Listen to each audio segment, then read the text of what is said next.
So this experiment is to show how voltage and current vary during capacitor discharge.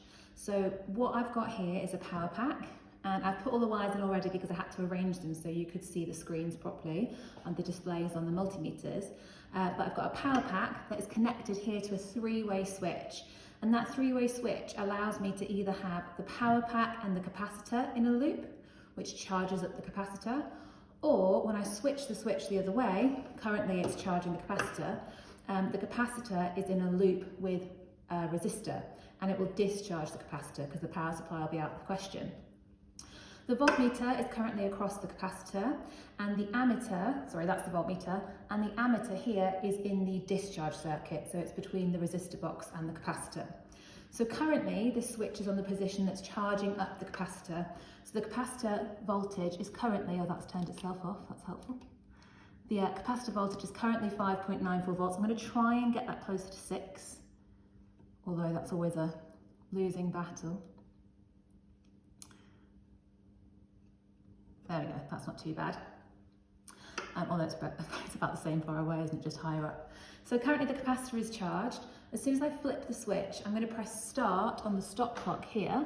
And what you need to do is you need to make a table that has time, voltage and current, probably in that order. And at the start, you need to put the voltage right now, which is now 5.99, and the current the instant you press start. You'll have to look very quickly, you can always pause the video, and then every 10 seconds you should take measurements of the voltage and the current using the voltmeter and the ammeter until you get to 100 seconds.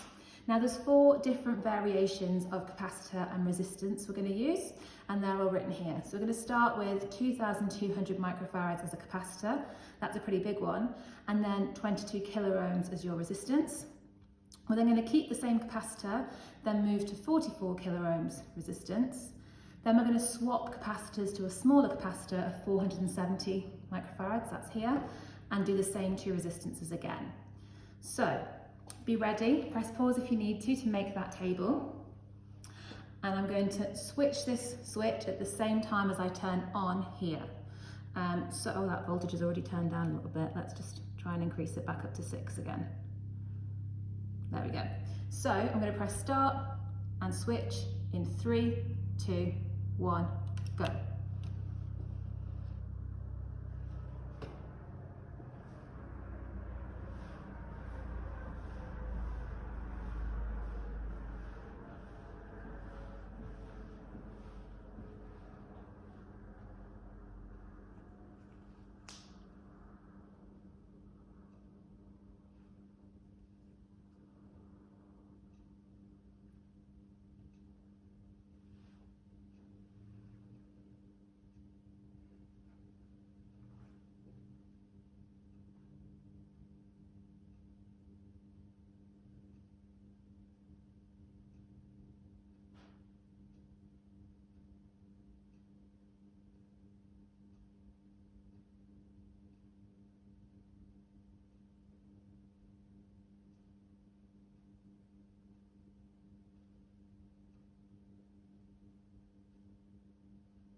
And that's the end of the first run. I'm going to press stop. I've moved around to here, it's easier. I'm going to click reset. I'm so bad at resetting these.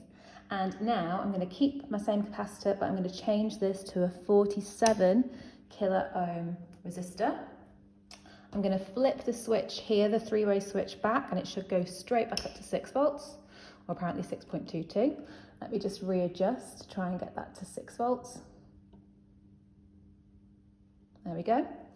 And then we're going to do exactly the same thing again, but now you need to do a second run for your 2200 microfarad resistor and a 47 kilo ohm resistor. So this would be another table to draw, so you can press pause if you need to. I'm going to press start in 3, 2, 1, go.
And that finishes there.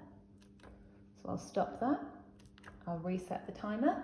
This time I need to swap my capacitor from the 2200 microfarad to the 470 microfarad. So here's one I prepared earlier.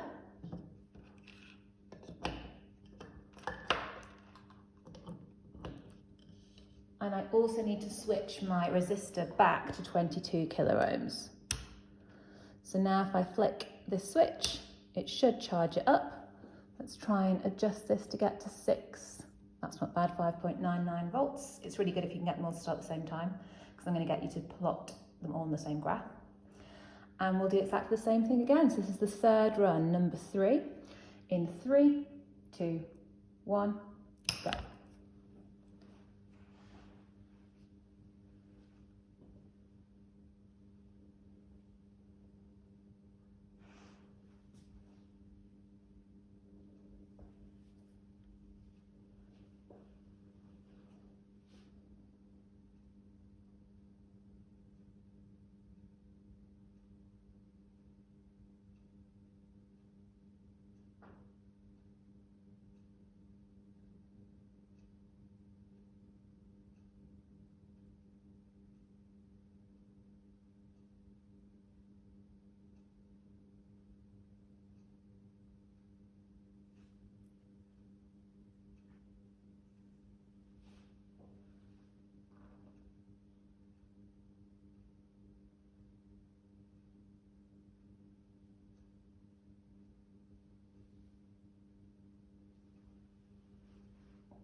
And that stops there.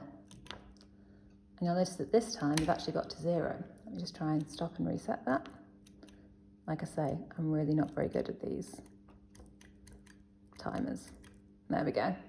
And the final run, number 4, I'm keeping the same the same capacitor, but changing the resistance to 47 kilo ohms again. And we will see what happens. You might be able to predict. I'm just going to try and move this a little bit to get it out of the light. That's better.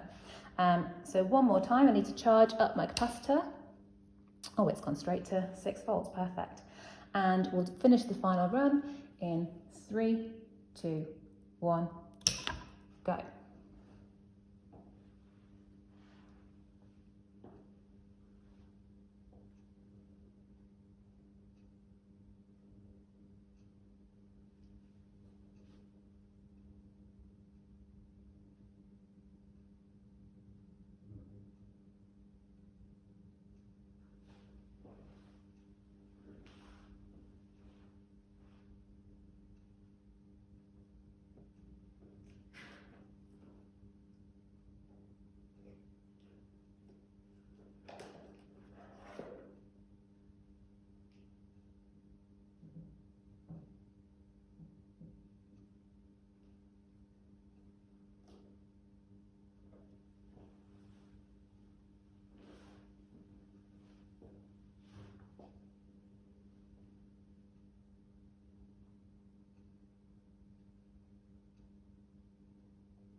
And that's the end of the final run.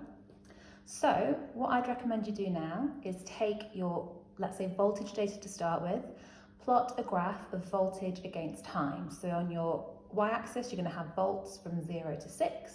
On your time axis, time from 0 to 100 seconds. And plot the 4 different sets of data you've got and draw a line or curve of best fit for each one, preferably in a different colour so you know which is which, and label each line with the capacitance and the resistance for that set of data, and see how does capacitance and resistance affect the rate of discharge. Does it increase it? Does it decrease it? Then do the same thing again on a separate piece of graph paper but for current, and see if the same things hold. So that's an experiment to see how voltage and current vary during capacitor discharge for different capacitances and different resistors. And hopefully you can do this one day in real life, but right now, during COVID, we're having to do it via video. There we are.